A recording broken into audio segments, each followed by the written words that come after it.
오늘 설교 제목은 얼마 전에 보았던 드라마 제목에서 따왔습니다. 모두가 자신의 무가치함과 싸우고 있다. 그걸 줄여가지고 모자 무싸 이렇게 제목을 붙여놨더라고요. 주인공 황동만이라고 하는 사람이 등장합니다. 이 사람은 영화 감독이 되고 싶었지만 되지 못했어요. 20년 동안 줄기차게 실패했습니다. 8명의 8인의 친구들인데 나머지 친구들은 다 데뷔를 했는데 이 친구만 데뷔조차 하지 못하고 주변에서 맴도는 찌질한 사람으로 등장합니다. 어느 날 자기가 쓴 영화 대본을 가지고 영화사 대표를 찾아갑니다. 그 대본을 읽어보니까 한심하다는 생각이 들었는지 영화사 대표는 황동만이라는 친구를 향해서 아주 쓴소리를 하게 됩니다. 야, 20년이나 했으면 이제 됐어. 네가 왜 안 되는 것 같니? 남들 잘 되는 거 배 아파하지 말고 이제 좀 다른 거 생산적으로 건설적으로 좀 살아봐. 너는 아무래도 이 바닥 뜨는 게 맞아. 될 리가 없어. 가슴을 후비는 그 말을 듣던 황동만은 벌떡 일어나서 이렇게 외치게 되죠. 내 인생이 왜 네 맘에 들어야 하는데요? 라는 외침이었습니다. 저는 이 드라마 보고 이 대사가 한동안 잊혀지지 않았습니다. 왜냐하면 사람들이 이렇게 살고 있는 것처럼 느껴졌기 때문입니다. 네 맘에 드는 인생을 살아가려고 애를 씁니다. 그러다가 기대에 미치지 못하게 되면 실패한 사람 혹은 가치가 없는 사람이라고 낙인을 찍게 되죠. 그런데 주인공 황동만은 여기에 맞서서 나의 가치는 다른 사람에 의해 좌우되지 않는다. 내 인생이 왜 네 맘에 들어야 하는데요? 라고 말하는 거죠. 여러분 어떻습니까? 여러분은 여러분의 마음에 드는 인생을 지금 살아가고 계십니까? 아니면 네 마음에 드는 인생을 살아가기 위해서 힘들게 살아가고 계십니까? 오늘 본문에는 세 사람의 이야기가 나옵니다. 한 사람은 세리 마태이고 혈루증 앓던 여인, 그리고 야이로의 죽은 딸의 이야기입니다. 이들의 공통점이 있습니다. 모두 사람들로부터 무가치하다고 낙인 찍힌 사람들이죠. 그런데 예수님은 이들을 찾아가서 만나 주셨습니다. 그러면서 너는 충분히 가치가 있다고 인정해 주셨습니다. 오늘 이 말씀을 함께 생각해 보려는 이유가 여기에 있습니다. 다른 사람들이 생각하는 나의 가치가 아니라 내 마음에 드는 인생, 특별히 우리 주님께서 가치 있다고 말씀하시는 그 삶은 과연 어떤 삶일까? 먼저 마태복음 9장 9절 말씀해 보면 예수께서 그곳을 떠나 지나가시다가 마태라 하는 사람이 세관에 앉아 있는 것을 보셨다라고 말합니다. 세관에 앉아 있는 마태를 보셨다. 여러 사람들이 있는데 그냥 우연히 눈길이 막 스쳐 지나갔다는 이야기가 아니라 예수님은 의도적으로 마태를 주목하여 보고 계셨다는 뜻입니다. 근데 참 이상한 일이죠. 세리가 어떤 사람입니까? 하나님께서 금지하신 이자로 수익을 얻는 사람이었습니다.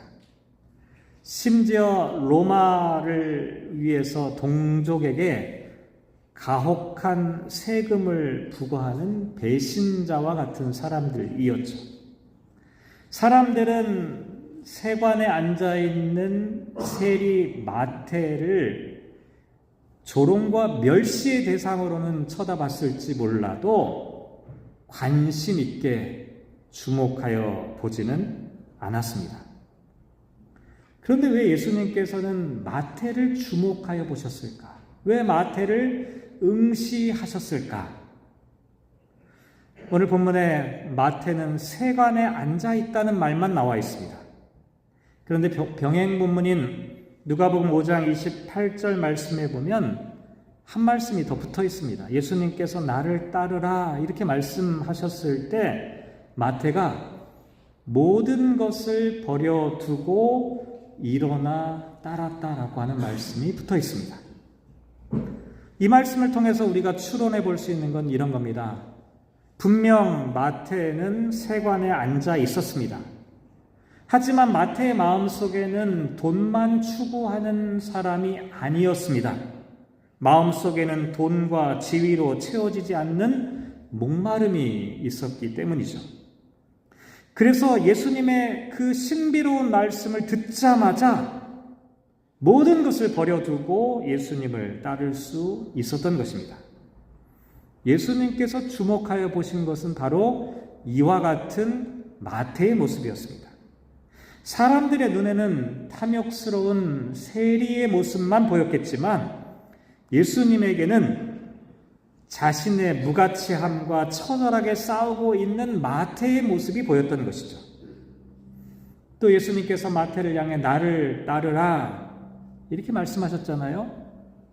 이 따른다라고 하는 이 동사를 찾아보면 현재 미완료형으로 되어 있습니다. 미완료형인 말 그대로 완료가 되지 않았다는 겁니다. 그러니까 한 번 따르고 중단하는 게 아니라 매일 지속적으로 반복적으로 예수님을 따라간다라고 하는 뜻입니다. 그래서 사람들이 이걸 번역할 때 제자로 부르셨다라고 말하는 이유가 여기에 있습니다. 예수님께서는 마태를 가까이로 불러오신 겁니다. 근데 이것도 참 이상한 일입니다. 유대인들, 특히 바리새인들에게 죄와 죄인은 멀리해야 할 대상이었습니다. 죄와 죄인을 멀리할수록 거룩하다고 생각했기 때문이죠. 그래서 11절 말씀에 보면 어찌하여 너희 선생은 세리와 죄인들과 함께 잡수시느냐라고 비난했던 겁니다. 할 수만 있으면 죄와 죄인들은 멀리 떨어뜨려 놔야 하는데 왜 같이 밥을 먹고 있느냐, 왜 가까이에 있느냐라고 말씀하신 거죠. 예수님은 왜 이 마태를 가까이로 불러내셨을까? 나를 따르라고 말씀하시고 함께 밥상을 차려서 밥을 먹은 이유가 뭘까? 뿐만 아니라 건강한 자에게는 의사가 쓸데없고 병든 자에게는 쓸데있는 것처럼 내가 의인을 부르러 온 것이 아니라 죄인을 부르러 왔다라고 말씀하셨습니다. 예수님에게 마태는 무가치한 사람이 아니었습니다. 오히려 자신의 무가치함, 이 성경적 표현으로 보면 자신의 죄됨을 인정하면서 그 죄됨과 힘겹게 싸우고 있는 사람이었습니다.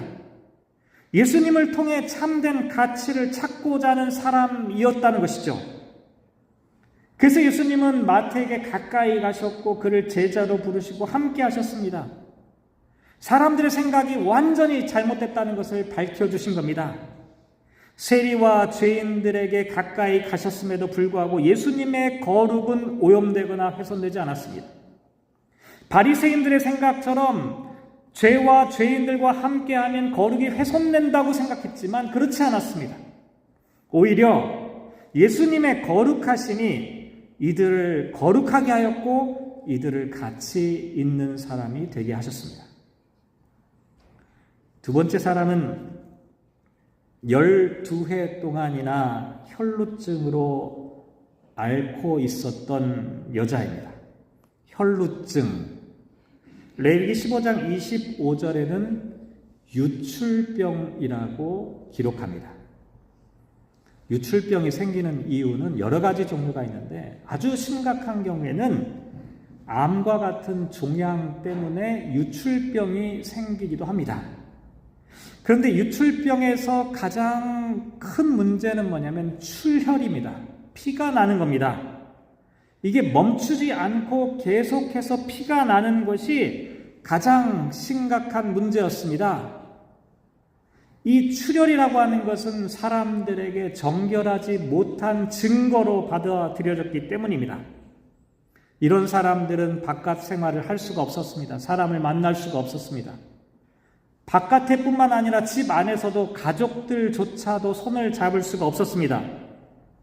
왜냐하면 이런 피를 흘리는 여자가 다른 물건이나 사람을 접촉하게 되면 그 사람이 접촉하는 그 대상도 부정하게 된다고 여겨졌기 때문입니다.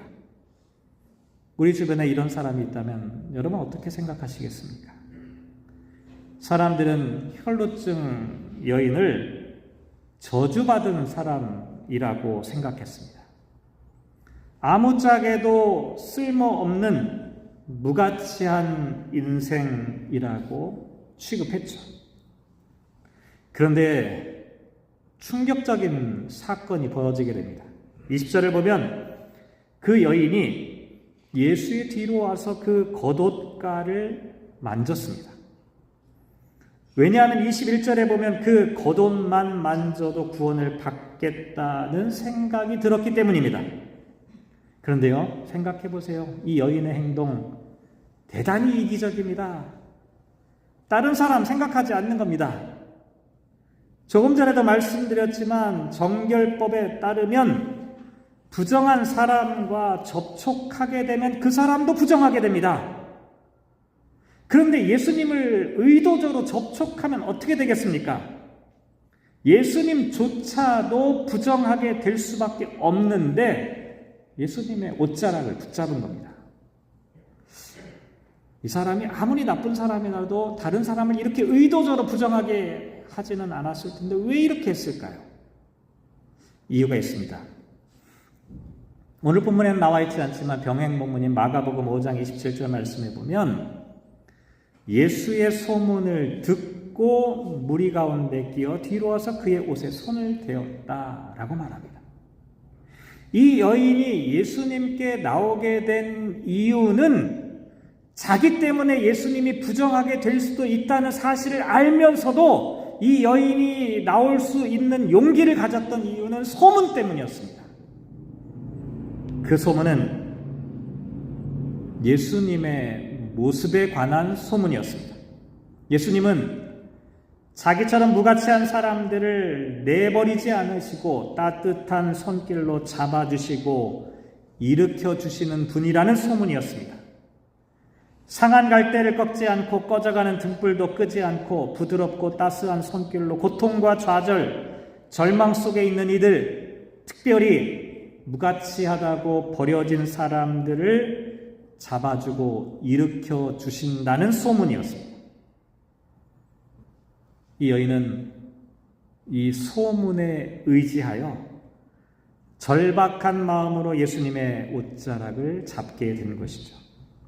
자, 그런데 엄청난 일이 여기서 벌어지게 되죠. 예수님의 옷자락에 손을 대자마자 마가복음 5장 30절에 보면 예수님께서 내게서 능력이 나갔다라고 말씀합니다. 근데 이 상황이 조금 이상합니다. 왜냐하면 당시에는 많은 군중들이 예수님 주변에 있었고 예수님 주변에서 예수님을 밀치거나 예수님의 옷자락에 닿거나 수많은 사람들이 함께 움직이고 있는 과정이었기 때문입니다. 그래서 마가복음 5장 31절에 보면 무리가 애워싸 미는 것을 보시며 누가 내게 손을 대었냐 물으시나이까? 라고 질문합니다. 사람들이 이렇게 많은데 예수님의 옷자락에 손을 댄 사람이 한둘이 아닌데 누가 밀었느냐라고 말씀하시냐? 라고 하는 반문이죠. 하지만 예수님께서는 분명히 말씀하셨습니다. 여인의 손길이 분명히 내 옷자락에 닿았다. 그로 인해 나의 능력이 나갔다. 라고 말씀하신 겁니다. 도대체 이게 어떤 일일까? 예수님이 뭘 느끼셨을까?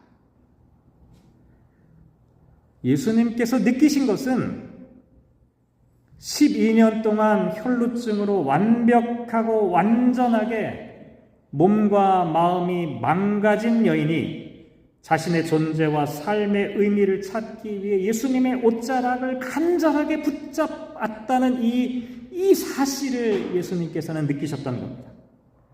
예수님의 옷가에라도 손을 대기만 하면 혹시라도 지금까지 자신을 괴롭혀왔던 이 부정하게 만드는 이 혈루병, 혈루증, 이 유출병, 자신의 인생을 처절하게 파괴하는, 자신을 무가치하게 만드는 이 병에서 치유받을 수도 있겠다는 그런 믿음, 그 간절한 마음, 그 마음이 예수님에게 전달되어졌기 때문이었습니다. 그래서 제가 오늘 이 본문 말씀을 묵상하면서 제 마음속에 가장 깊이 다가왔던 단어는 그 다음에 나옵니다. 이때 예수님께서 뭐라고 말씀하셨냐면 22절을 보면 딸아, 내 믿음이 너를 구원하였으니 평안히 가라 는 말씀이었습니다. 지금까지 이 여인이 한 번도 들어본 적이 없는 말씀이었습니다. 이 여인은 부정한 여자, 부정을 일으키는 여자에 불과했습니다. 하지만 예수님은 이 여인을 향해서 딸이라고 불렀습니다. 아무짝에도 쓸모없는 무가치한 사람이 아니라 예수님의 가장 소중한 가족이라고 인정해 주신 것이죠. 저에게는 딸이 둘이 있는데요. 물론 아들도 있고요. 아비와 어미에게 딸은 아무리 무능력해도 무가치하지 않습니다. 그렇지 않습니까? 아무리 무능력해도 무가치하지 않습니다. 아무리 모자라도 부족하지 않습니다. 세상 그 어떤 것보다도 가장 소중합니다. 딸은 아들도 마찬가지입니다. 혹시 실망할까봐? 딸은 객관적으로 볼 수 있는 존재가 아닙니다. 지극히 주관적으로만 보입니다. 사랑이라는 편견으로만 보이는 존재가 아들과 딸입니다. 예수님에게 혈루증 여인은 아들이고 딸이었습니다. 무가치한 존재가 아니라 그 어떤 것보다도 가장 큰 가치를 지닌 존재라고 인정해 주신 것이죠. 세 번째 사람은 12살짜리 어린 소녀입니다.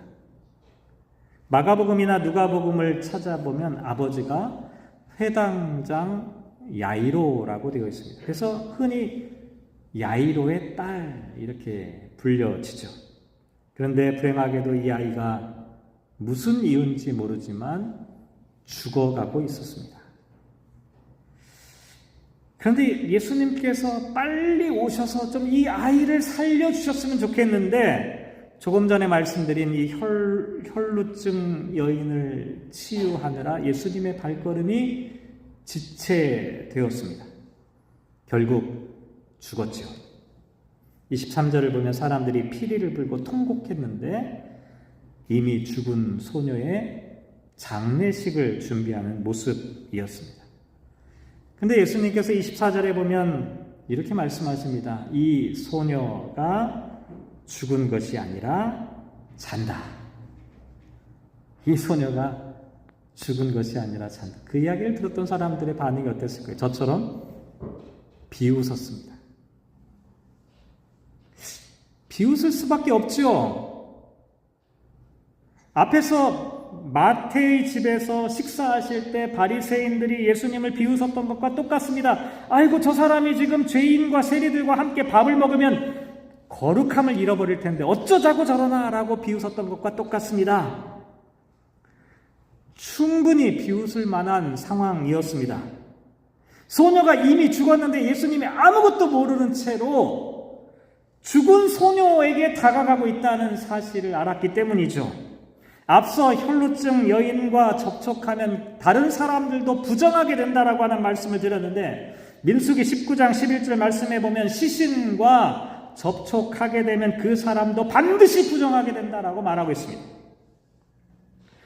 그러니까 죽은 아이의 손을 만지거나 몸을 만지게 되면 다른 사람도 부정하게 되는데, 예수님이 아무것도 모르시면서 죽은 아이의 손을 대려고 하시니까 사람들은 기가 막혔던 겁니다. 어리석은 모습으로 보였던 것이죠. 그래서 비웃었습니다. 하지만 예수님은 잔다 라고 말씀하셨죠. 이 말씀 한번 생각해 봤습니다. 왜 예수님께서 이 죽은 소녀가 잔다 라고 말했을까? 죽음이라고 하는 것은 인간의 가치가 완전하게 소멸되는 것을 나타냅니다. 다시 말씀드리면 죽음이라고 하는 것은 무가치함의 절정이라고 할 수가 있겠죠. 그러니까 예수님께서는 이걸 인정하지 않으신 겁니다. 예수님께서는 이 소녀가 잔다 라고 말씀하셨던 것을 다르게 번역해 보면 이 소녀는 무가치하지 않다, 가치가 있다, 충분하게 의미가 있다라고 말씀하신 겁니다. 그래서 손을 잡았습니다. 그런데 죽은 아이의 그 시신의 부정함이 예수님께 전가되어서 예수님을 부정하게 만든 것이 아니라 오히려 예수님의 생명의 능력이 이 죽은 소녀에게 전달되었습니다. 예수님은 죽음의 영향을 받지 않고 생명의 능력을 전해주신 것이죠. 저는 이것이 복음의 핵심이라고 생각합니다. 사람들에게 죄인이라고 낙인 찍힌 자, 부정하다고 여겨졌던 혈루증 여인, 심지어 죽은 자였던 야이로의 딸, 모두 가까이 하지 말아야 할 존재들이었습니다. 무가치한 사람들이었습니다. 하지만 예수님은 그들과 함께 식사하셨고 접촉하셨고 손을 붙잡아 주셨습니다. 그렇게 해서 그 죄인들의 낙인을 지우셨고 부정함을 씻어주셨고 죽음에서 일어나도록 하셨습니다. 사랑하는 성도 여러분, 여러분 어떠신가요? 살다 보면 그럴 때 없습니까? 주변 사람의 기대에 미치지 못하게 될 때, 혹은 참 이게 비교하면 안 되는데요. 우리가 함께 살다 보니까 참 비교를 하게 돼요. 비교하다 보면 좀 능력이 있는 사람과 그렇지 못한 사람이 비교당하게 됩니다. 그럴 때 없으십니까? 마음속에 우울한 생각이 찾아오게 되죠. 내가 지금까지 어떻게 살았나? 나의 삶의 의미는 무엇인가? 존중받지 못할 때도 똑같습니다. 존중받지 못할 때 한번, 무시당할 때 한번 생각해 보십시오. 그럴 때 없으십니까? 살다 보면 그럴 때 있잖아요. 외국에서 살다 보면 그런 일 더 많지 않습니까? 존중받지 못할 때 무가치함이 우리를 엄습해 옵니다. 이럴 때 사람들은 이렇게 하죠. 어떻게 해서든지 네 마음에 드는 인생을 살고 싶어 해요. 어떻게든지 네 마음에 들어서 나를 좀 인정해달라고 외치고 싶은 마음이 내 마음속에 가득합니다. 그런데 그러면 그럴수록 어떻게 됩니까? 더 비교당하고 더 무시당합니다. 더욱더 무가치함의 깊은 수렁 가운데 빠지게 되는 거죠. 사랑하는 성도 여러분, 하지만 오늘 말씀을 한번 생각해 보십시오. 다른 사람의 기준에 맞춰서 내 존재의 값어치를 정할 필요가 전혀 없습니다. 그건 진짜 나의 가치가 아니기 때문입니다. 다른 사람들의 마음을 왜 맞춰주며 살아야 합니까? 저와 여러분, 마태의 모습을 한번 생각해 보시기 바랍니다. 자신의 무가치함과 끊임없이 싸웠던 마태. 혈루증 여인 생각해 보시기 바랍니다. 남들이 다 포기하고 무시하고 배척했던 이 여인, 자기 자신은 포기하지 않았습니다. 끝까지 주님께로 달려와서 주님의 옷자락에 손을 붙잡았습니다. 자신의 가치를 포기하지 않았기 때문입니다. 심지어 죽은 소녀처럼 아무것도 할 수 없어도, 병원에서 누워서 아무것도 할 수 없어도 그 사람은 절대로 무가치한 존재가 아닙니다. 가치가 있습니다. 왜냐하면 예수님께서는 그런 사람들을 찾아가시는 분이기 때문입니다. 그런 마태를 찾아가서 나를 따르라고 말씀하시고 함께 밥을 먹으셨습니다. 혈루증 여인을 너라고 부르지 않고 딸이라고 부르셨습니다. 세상에 하나밖에 없는 유일한 소중한 가치라고 인정하고 불러주셨습니다. 다른 것 없어도 상관없습니다. 아무것도 못해도 예수님에게 딸은 가장 중요한 존재, 가장 소중한 그 자체이기 때문에 다른 것이 필요 없는 겁니다. 심지어 죽은 소녀조차도 무가치함의 극단에 있는 그 죽은 자의 그 몸까지도 예수님은 잡아주십니다. 우리 주님이 저와 여러분에게 참된 가치를 부여해 주시는 분입니다. 사랑하는 성도 여러분, 오늘 이 시간 주님께서 여러분을 찾아오셔서 여러분을 만나 주시기를 소망합니다. 주님께서 내미시는 손을 붙잡으시기 바랍니다. 무가치함과 싸우고 있는 저와 여러분에게 찾아오시는 주님을 꼭 만나시기를 주님의 이름으로 기원합니다. 기도하겠습니다. 주님, 우리들의 인생 하나님이 부여해 주신 삶의 이 모습이 다른 사람들에게는 좀 모자라 보여도, 부족해 보여도, 별 시답지 않은 것처럼 보여도 우리의 인생은 무가치하지 않습니다.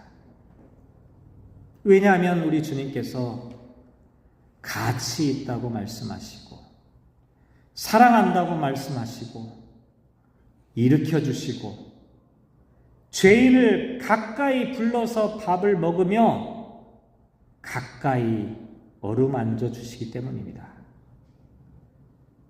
우리들 이 세상 살아가면서 참 힘듭니다. 때로는 지칩니다. 경쟁과 또 사람들 틈바구니 가운데 어렵고 힘든 삶을 살아갈 때가 많습니다. 내 자신도 힘에 겨워할 때가 많습니다.